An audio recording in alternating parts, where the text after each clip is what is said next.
ಆಕಾಂಕ್ಷಿ ಅಲ್ಲ ಅಂತ ಹೇಳ್ತಾ ಇದ್ರು. ನಾನು ಸಚಿವಾಕಾಂಕ್ಷಿ ಅಲ್ಲ ಅಂತ ಹೇಳ್ತಾ ಇದ್ರು. ಅಷ್ಟೇ ಅಲ್ಲ, ಮಹಿಳೆಯರಿಗೂ ಕೂಡ ಪ್ರಾತಿನಿಧ್ಯ ಸಿಗುತ್ತೆ ಅಂತಾನು ಹೇಳ್ತಾ ಇದ್ರು. ಇನ್ನು ವಿನಯ್ ಗುರೂಜಿ ಸೇರಿದಂತೆ ಅನೇಕ ಧಾರ್ಮಿಕ ಮುಖಂಡರುಗಳು ಕೂಡ ಲೋಕಭವನದ ಒಳಗೆ ತೆರಳಿದ್ದನ್ನ ಈ ಕ್ಷಣ ನೋಡಿದ್ವಿ. Let's go back to Rehman. Rehman, please go ahead.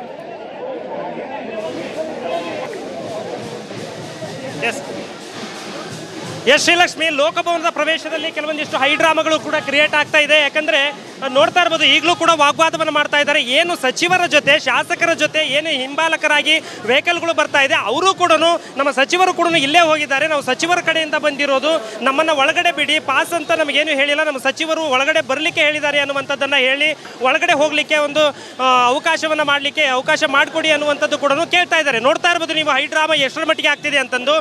Pass ಇಲ್ಲದೆ ಇದ್ದರೂ ಕೂಡ ನಾವು ಒಳಗಡೆ ಹೋಗ್ತೇವೆ, ನಮ್ಮ ಸಚಿವರನ್ನು ನಾವು ಹೇಳಿದ್ದಾರೆ ಅನ್ನುವಂಥದ್ದನ್ನು ಕೂಡ ಅವರು ಒಂದು ಗೊಂದಲವನ್ನು ಸೃಷ್ಟಿ ಮಾಡ್ತಾ ಇದ್ದಾರೆ. ಆದರೆ ಯಾರನ್ನೂ ಕೂಡ ಪೊಲೀಸ್ ಇಲಾಖೆ ಕಟ್ಟುನಿಟ್ಟಾಗಿ ಅವರನ್ನು ಚೆಕ್ ಮಾಡೋದ್ರ ಮೂಲಕ ಬಿಡ್ತಾ ಇದೆ. ನೋಡ್ತಾ ಇರ್ಬೋದು, ನನ್ನ ಬಲಭಾಗದಲ್ಲಿ ಪಾಸ್ ಇದ್ದವರನ್ನು ಸರಳವಾಗಿ ಅವರು ಚೆಕ್ ಮಾಡಿ ಒಳಗಡೆ ಬಿಡ್ತಾ ಇರುವಂಥ ದೃಶ್ಯಾವಳಿಗಳನ್ನು ನೋಡ್ತಾ ಇರ್ಬೋದು. ಒಂದು ಪಾಸ್ ಇಲ್ಲದೆ ಇರುವವ್ರನ್ನ ಯಾವುದೇ ರೀತಿಯಾಗಿ ಒಳಗಡೆ ಹೋಗಲಿಕ್ಕೆ ಬಿಡ್ತಾ ಇಲ್ಲ. ಯಾಕಂದರೆ ಮೊದಲೇ ಅವರು ನಿಯಮಗಳನ್ನು ಹೇಳಿದ್ದಾರೆ ಕಟ್ಟುನಿಟ್ಟಾಗಿ. ಪಾಸ್ ಇದ್ದವರಿಗೆ, ಅದು ಒಂದು ಪಾಸ್ ಇದ್ದವರಿಗೆ ಮಾತ್ರ ಒಳಗಡೆ ಹೋಗಲಿಕ್ಕೆ ಅವಕಾಶ ಇರುತ್ತೆ ಅನ್ನುವಂಥದ್ದು ಅದೆಲ್ಲ ಗೊತ್ತಿದ್ರೂ ಕೂಡ, ಆದರೂ ಕೂಡ ಅಭಿಮಾನಿಗಳು ಇಲ್ಲ, ನಾವು ಪಾಸ್ ಇದ್ದರೆ ಬಿಟ್ಟರೆ ನಾವು ನೋಡಲೇಬೇಕು, ಒಳಗಡೆ ಹೋಗ್ಲಿಕ್ಕಾದ್ರೂ ಬಿಡಿ, ನಾವು ಲೋಕಭವನದ ಒಳಗಡೆ ಹೋಗೋದಿಲ್ಲ, ನಮಗೆ ಲೋಕಭವನದ ಎದುರುಗಡೆ ನಿಲ್ಲಬೇಕಾದ್ರೂ ವ್ಯವಸ್ಥೆ ಮಾಡಿಕೊಡಿ ಅನ್ನುವಂಥದ್ದನ್ನು ಕೂಡ ಹೇಳ್ತಿದ್ದಾರೆ. ನೋಡ್ತಾರೆ, ಬ್ಯಾರಿಕೇಡನ್ನು ತಳ್ತಾ ಇದ್ದಾರೆ.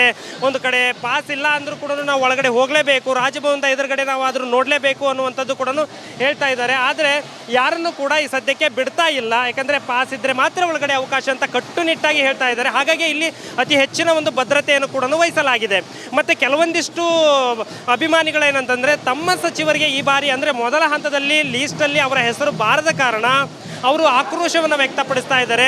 ನಮ್ಮ ಒಂದು ಸಚಿವರಿಗೆ ಈ ಬಾರಿ ಅವಕಾಶವನ್ನು ಮಾಡಿಕೊಟ್ಟಿಲ್ಲ ಅನ್ನುವಂಥದ್ದು ಕೂಡ ಅವರ ಒಂದು ಆಕ್ರೋಶಭರಿತವಾದ ಮಾತು. ಅದನ್ನೆಲ್ಲದನ್ನು ಕೂಡ ಲೋಕಭವನದ ಎದುರುಗಡೆ ಏನು ಕಾಪಿ ಬೋರ್ಡ್ ಜಂಕ್ಷನ್ ಪಾಯಿಂಟ್ ಏನಿದೆ, ಎಂಟ್ರಿ ಪಾಯಿಂಟು, ಇಲ್ಲೇ ಅವರ ಆಕ್ರೋಶವನ್ನು ಹೊರ ಹಾಕ್ತಾ ಇರುವಂಥ ದೃಶ್ಯಾವಳಿಗಳನ್ನು, ಮತ್ತು ಇಲ್ಲೇ ಕೂಡ VIP ಗಳು ಹೋಗ್ತಾ ಇದ್ದಾರೆ. ಇನ್ನೇನು ಕೆಲವೇ ಕ್ಷಣಗಳಲ್ಲಿ ರಾಹುಲ್ ಗಾಂಧಿ ಅವರು ಕೂಡ HLನಿಂದ ಏನು ಲೋಕಭವನ ಪ್ರವೇಶವನ್ನು ಪಡಿತಾ ಇದ್ದಾರೆ. ಈಗಾಗಲೇ ಕೂಡ ಸಿದ್ದರಾಮಯ್ಯ ಮತ್ತು DK ಶಿವಕುಮಾರ್ ಅವರು ಕೂಡ ರಾಹುಲ್ ಗಾಂಧಿ ಅವರನ್ನ ಒಳಗಡೆ ಹೋಗಲಿಕ್ಕೆ ಕರ್ಕೊಂಬರ್ಲಿಕ್ಕೆ ಈಗ ಹೋಗಿದ್ದಾರೆ. ಹಾಗಾಗಿ ಇದೇ ಒಂದು ಮುಖ್ಯ ದ್ವಾರ ಏನಿದೆ, ಗೇಟ್, ಈ ಮುಖಾಂತರನೇ ರಾಹುಲ್ ಗಾಂಧಿ ಅವರು ಒಳ ಪ್ರವೇಶವನ್ನು ಪಡಿತಾರೆ.